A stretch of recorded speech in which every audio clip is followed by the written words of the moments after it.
Two words, blown away. You and I waited a long time, but we finally got a Star Trek Discovery trailer. Your reaction might have been different, but I loved it, and I'm super hyped about the series with one caveat that I will go into at the end of this video. But what you're here for is a breakdown of the trailer, and I'm going to give you just that, and focusing on the longer and I believe superior US CBS trailer. Welcome to the final frontier.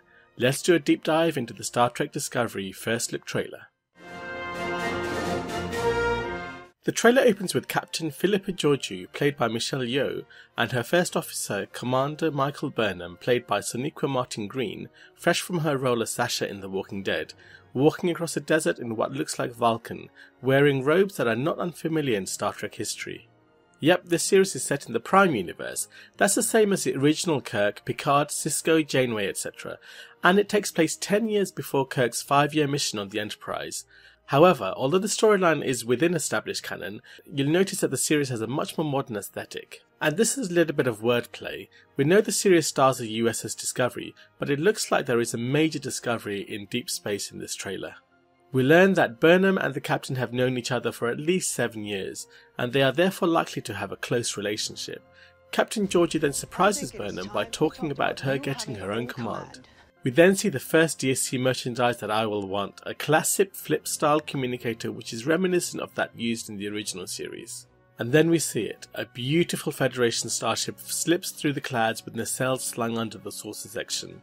Rather like the Centaur class ship from the TNG era, the ship is very similar to this design by the concept artist John Eves, who I believe is part of the DSC team. Now let's get this straight right from the beginning. This is not the USS Discovery. It is instead the USS Shenzhou, which we previously saw as a wireframe model. This is Captain Georgiou's ship, which is probably a flagship for Starfleet, and we did not see the Discovery nor its captain Lorca, played by Jason Isaacs, at all during the trailer. Still don't believe me? Then check out this image from the DSC poster. Computer, magnify section 5F. You can clearly see these aren't the same ships, and the Discovery here does look tweaked compared to what we saw in the Comic-Con trailer last year. So where is the Discovery? I'll get to that in a bit. Loving the transporter effect here, which is slightly reminiscent of the TOS transporter effect with its gold sparkly effect, but I love the delicate mesh-like contour effect we see. And we see a new warp effect. It shows how the warp field is dilating space in front of the ship, rather than what we've seen previously with stars streaking by to show that the starship is moving very fast. And we get a good look at the new uniform, which is very much an evolution of that seen in Archer's generation on the Enterprise NX-01. Notice during the trailer that the Delta symbol and stripe change colour from gold for command, silver for science, and bronze for operations.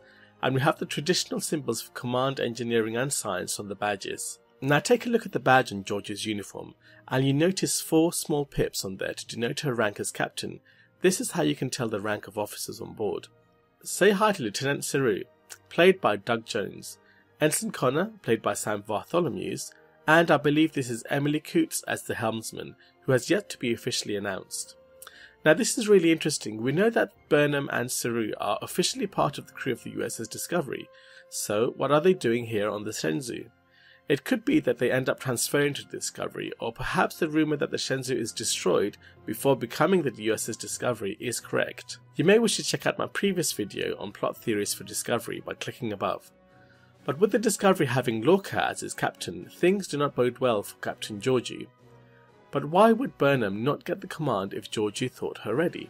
Could it be that she disobeyed orders and found herself leaving the Shenzhou, or was she partially responsible for its destruction? I suspect we'll find out within the first 2 episodes.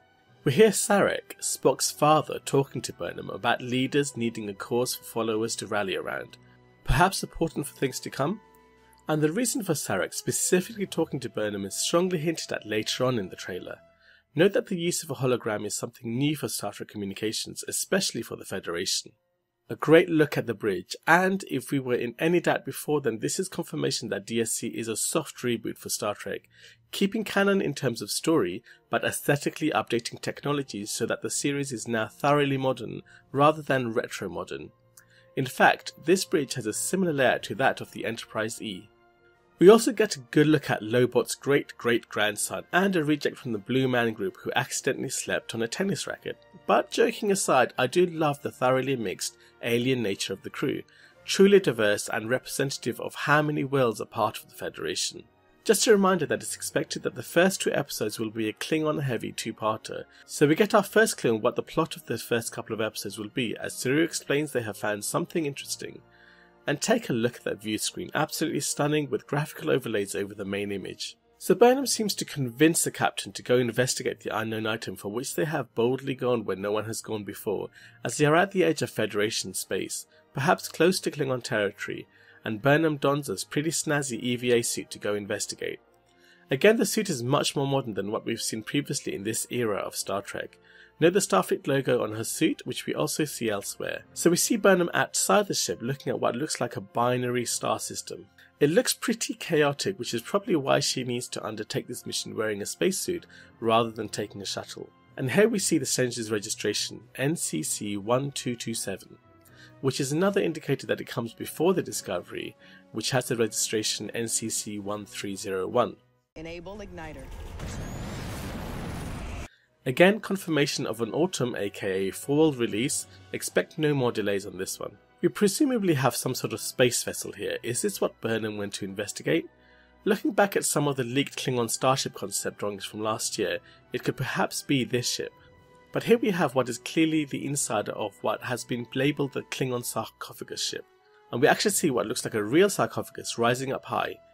Have a look at the design of the ship, which has similarities to the concept art and was clearly what we saw being built in the previous DSC teaser video. The casket itself has a Klingon-like face on the top, but notice what looks like hair flowing from the face, and contrast that with the new look hairless Klingons we see. So who is inside? Perhaps the Klingons have lost their leader, plunging the Empire into chaos due to the creation of a power vacuum. But the Klingons think of a dead body as an empty shell, so either this fact has been ignored or the person inside is of such high importance that their body was deemed worthy of preservation. Or perhaps this is the unknown object floating in space. We get our first look at the reimagined Klingons, which has caused a lot of controversy amongst fans. But when Bryan Fuller was attached, he did say the show would have new aliens and would reimagine existing aliens, and that's precisely what we see here. I think this race looks much more alien but recognisably Klingon, and as mentioned in an earlier video, the look is similar to early Klingon concept drawings by Robert Fletcher, a costume designer for Star Trek. But I know I'm much more forgiving than other fans. Note the different colours, which I assume will denote function or rank. I do think that the new look was perhaps because we were looking at possibly an ancient Klingon race, possibly held in cryostasis who have woken up centuries later. But with T'Kuvma described as a Klingon leader looking to reunite the houses, looking similar and therefore presumed to be of the modern era, I think that is now unlikely. Although it does leave open the question about why we see hair on the casket face but not on the Klingons themselves. Perhaps it's a part of the ritual taking place. Also note that the Vulcan remains faithful to the original look. Lots to ponder there. Here we see the constellation Ursa Major, aka the Great Bear, and it is beautiful to see those Klingon symbols appear. Very happy they didn't change those at least. Signatures detected. Contact Starfleet Command. We have engaged the Klingons. We have engaged the Klingons, and this confirms the plot for at least the first 2 episodes of DSC. A conflict with the Klingons. Perhaps this is the incident that ignited the 4 years war with the Klingons. In this quick shot you can see the Klingons don some kind of helmet with which they seem to control the ship, which again harkens back to the original concept drawing for the Klingon sarcophagus ship. And here is our first good look at T'Kuvma, played by Chris Obi, who also features in Fuller's American Gods, looking rather resplendent in his funky gold attire. This is actually the underside of the Shenzhou. I'll flip it over for you. And we now have our biggest revelation of the trailer. You will never learn, Vulcan. Your tongue is too human. So is Burnham half Vulcan like Spock? The young girl doesn't have Vulcan ears, but Sarek is telling her that her tongue is too human to speak Vulcan, implying that at least some part of her is not human. Looking back at the trailer, Burnham seems to exhibit some Vulcan mannerisms. We've come all this way, Captain. It would be irresponsible to leave whatever that is unknown. Perhaps she just grew up on Vulcan, for example as the daughter of Earth's ambassador to Vulcan. As Sarek seems to be acting as a mentor, this means she could very well know Spock. She clearly is more emotive compared with Spock, and we'll see a lot more of this emotion in the rest of the trailer. Here we see Burnham in perhaps a decontamination chamber like we used to see on Enterprise, or it could be a medical scanner following her confrontation with the Klingon that we see right at the end of this trailer. The corridor continues that angular industrial look of the bridge. This looks like some kind of sonic attack, but it's not a weaponry we've seen from the Klingons before, so perhaps there is a third alien race involved here. This looks like the Klingon death ritual. The screams are intended to warn those in Stavokor that the Klingon warrior is about to arrive. Notice the Klingons here look different to each other. Simple diversity, or are these Klingon sects representing the various Klingon houses? So Burnham now seems very un-Vulcan-like, talking about cutting off heads, before we get a glimpse of how King Prawns will evolve to in the future. At first I thought this was a robot, but on closer inspection it does seem like there is a person underneath wearing it. It could still be a humanoid android, or perhaps some kind of massive pre-holodeck VR helmet. Note the USS Shenzhou label on the side. Here we get a good look at the console technology with transparent touchscreen displays. It doesn't fire first. We have to. Starfleet doesn't fire first. Is this a token nod to the existing universe, or is this something that the series will really abide by? The trailer does seem very action orientated, but trailers are there for exciting potential viewers to watch, so don't always reflect the final product.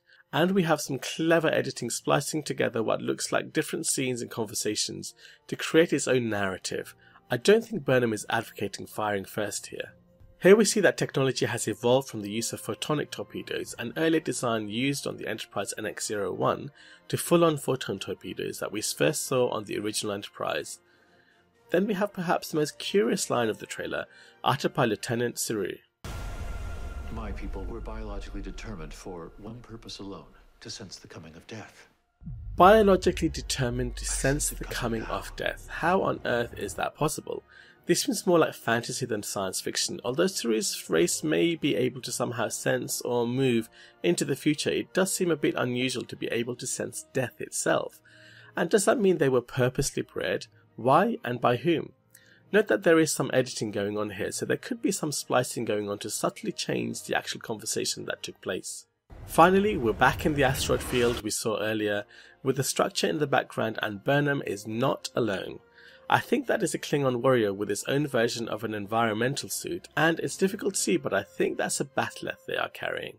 This trailer is our first good look at Star Trek Discovery. It does have an action-heavy vibe to it, but so did the trailers for TNG, DS9, etc. Trailers don't always reflect the final product, and this seems to have been created using footage from only the first, or possibly the second as well, episode. This is here for mass awareness and to build excitement amongst as many people as marketing can. I love it. It looks beautifully presented and very lavish. A lot of money has clearly been spent on this show. However, will it satiate existing fans of the show? First of all, is that even possible? The new visuals certainly look very much like the JJ movies and have their detractors. I think maybe they could have kept some more of the existing look, but expecting the show to look like it was made 30 or even 50 years ago was an unrealistic expectation.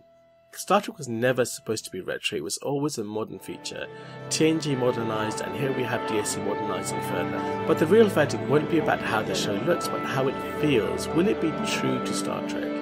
With Fuller no longer involved, the chances are lower, but we still have Gene and Magel's son, Rod Roddenberry, and Nicholas Meyer, who directed The Wrath of Khan and The Undiscovered Country, on board. So I'm definitely not writing it off yet, and even if it does miss the mark, it would be nice to see Star Trek, albeit in another form, on the small screen once more where it belongs. The good news is that we now have 15 episodes, 2 more than originally announced. Plus there will be a companion after show. You'll be able to catch the premiere in CBS in the US, with the remaining episodes broadcast weekly on CBS's online streaming service, CBS All Access. The rest of the world will watch on Netflix, with the exception of Canada, who can see it on Space Now. For more videos involving Star Trek Discovery and science fiction, please subscribe. If you want some sneak peeks of upcoming videos and a little bit of personal